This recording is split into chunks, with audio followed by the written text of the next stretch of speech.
historia real de exorcismo, locura y muerte. En 1974, Michael Taylor, de 31 años, su esposa Christine, sus 5 hijos y su perro se mudaron a Osset. Los vecinos consideraban a esta familia una de las más numerosas y agradables del vecindario. Describían a Michael como un sujeto amable, de buen carácter, un excelente padre y esposo. Aunque en Osset había una población muy cercana a la religión, con muchos de sus residentes acudiendo fielmente a misa cada semana, los Taylor nunca mostraron mucha devoción. Solían ausentarse de los servicios religiosos de la parroquia. Quizás esta falta de interés llevó a Barbara Wardman, una de las amigas más cercanas de Michael, a introducirlo en un grupo llamado Sociedad Cristiana de Estudios, bajo el liderazgo de Mary Robinson, una joven de apenas 21 años. La sociedad ofrecía una religión bastante abierta. Michael mostró mucho interés por las reuniones semanales y empezó a frecuentar el grupo.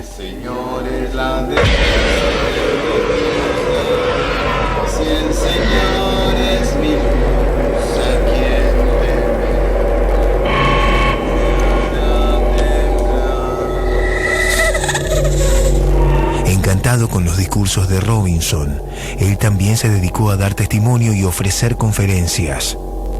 Rápidamente quedó claro que Michael Taylor se había enamorado de Mary Robinson.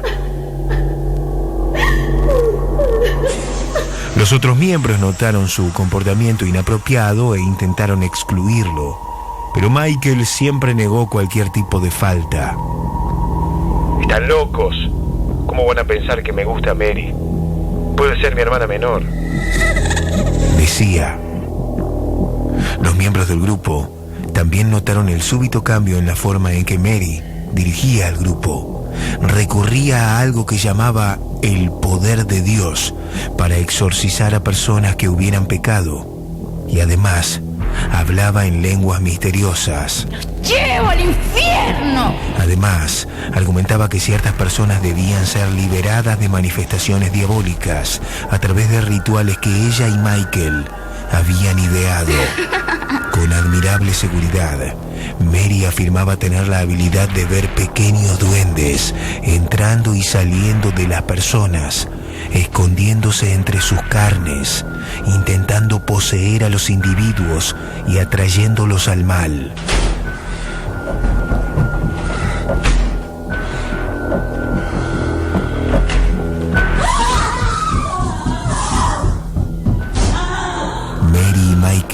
Estaban convencidos de que determinados rituales podían sacar a esos pequeños duendes y expulsarlos al infierno.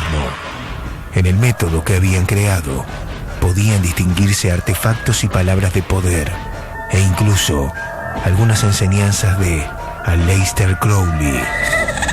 Este cambio tan radical terminó incomodando a la mayoría de los miembros de la sociedad, que terminaron abandonándola.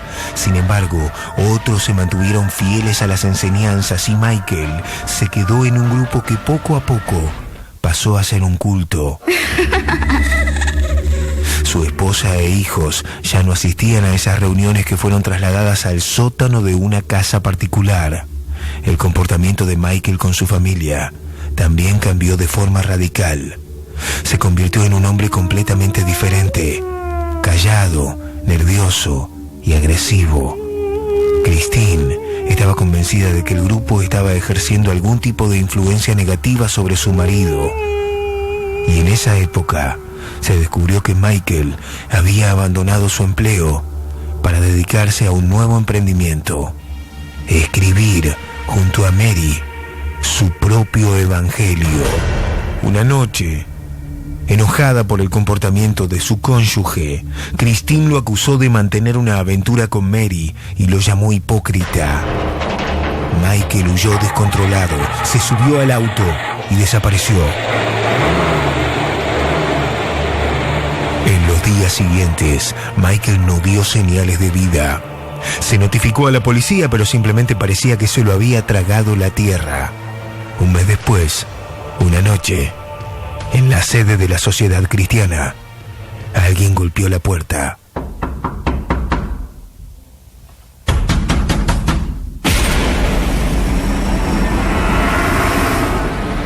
Era Michael.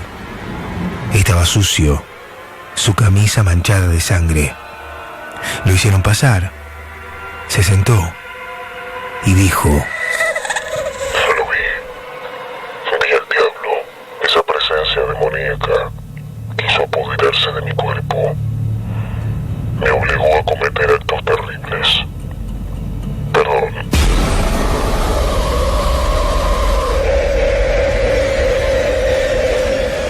Todos notaban que incluso su voz no era su voz.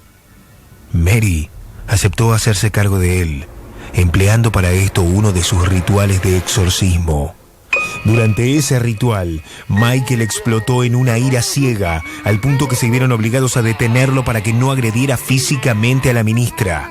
Los testigos del exorcismo aseguraron que Michael se expresó en idiomas extraños, utilizó diferentes voces y que llegó a levitar. Robinson dio su versión de los hechos. Llamé al poder de Dios. Pedí que intercediera para liberar a Michael de cualquier influencia diabólica. Fue entonces cuando sus facciones cambiaron. Casi parecía una bestia. Mantenía sus ojos en mí con una mirada furiosa. Ordené que el demonio abandonara su cuerpo, pero empezó a gritar y a escupir. También hablaba lenguas extrañas. Me quedé petrificada. Logré ver una figura sobre él, como si fuera una presencia inmaterial. Un demonio con alas y cuernos se posó sobre su cuerpo como una sombra. Sentí el hedor nauseabundo del azufre. Pedí ayuda divina e imploré para que Jesús arrojara a la bestia al infierno. Solo entonces empezó a desaparecer y Michael se tranquilizó. Más tarde, Michael declaró no recordar nada de lo que había pasado. Los testigos confirmaron que estaba sumamente alterado, evidentemente fuera de sí, pero no pudieron observar ningún tipo de ente diabólico o sentir olor a azufre. Pese a todo esto, Michael recibió el perdón de Mary Robinson y los amigos lo llevaron a su casa. La familia lo recibió con alivio, prometiendo que todo saldría bien de ahí en adelante. Pasó por varios exámenes y parecía gozar de una excelente salud física. Sin embargo, a las semanas, Michael empezó a despertar a los gritos en medio de la noche. Se alimentaba de carne cruda, rompía muebles en la casa, hablaba en un idioma desconocido y se reía a carcajadas como un loco. Basta. Michael Taylor se murió. Llamaron a un sacerdote. El párroco local visitó la casa y quedó sorprendido con lo que vio allí.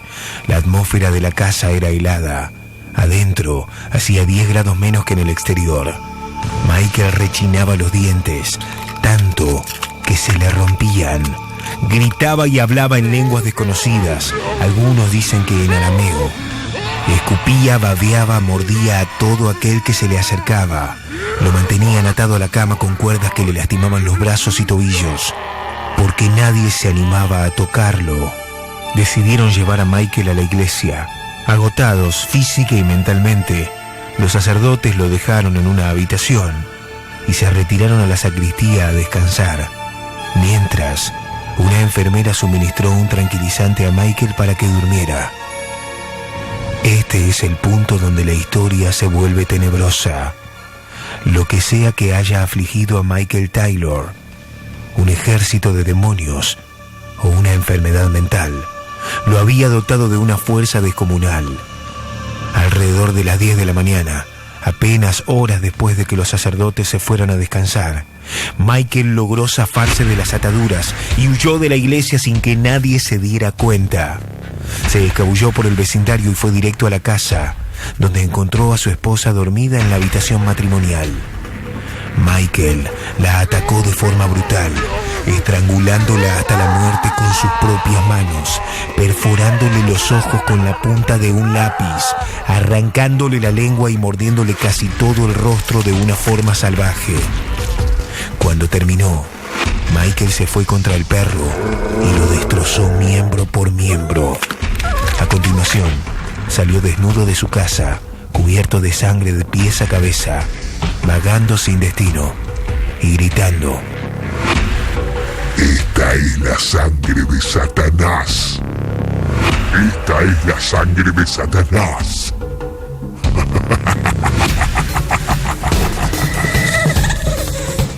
A Michael le diagnosticaron esquizofrenia y psicosis.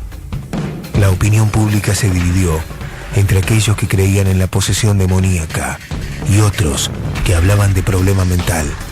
Aquel crimen tan sangriento y la historia de exorcismo, asesinato y locura hicieron destrozos en la tranquilidad que se respiraba en Osset. Este crimen se consideró tan raro, brutal y asombroso que lo describieron como digno del medioevo. Durante el juicio, Michael Taylor, totalmente narcotizado y con médicos cuidándolo, afirmó no tener ningún recuerdo de lo sucedido. Sostuvo que creía estar bajo la influencia y control de fuerzas sobrenaturales que lo obligaron a hacer cosas que él nunca haría. Michael fue declarado inocente e incapaz de cumplir una condena en una prisión común. Lo enviaron a un hospital para criminales dementes. Se mantuvo allí durante un tiempo y volvió a la libertad. Sin embargo, en 2005, Michael Taylor, el hombre que se hizo famoso en Gran Bretaña por esta historia, volvió a hacer noticia. Fue a prisión por una agresión sexual contra una menor. Michael fue condenado a 3 años de servicio comunitario y a 2 años más en un centro de tratamiento psiquiátrico. Desde entonces, abandonó Inglaterra y actualmente se desconoce su paradero. Posesión o demencia. ¿Y si fueran lo mismo? ¿Y si el demonio es el que te hace volver loco y cometer estos crímenes? La última palabra es tuya. No.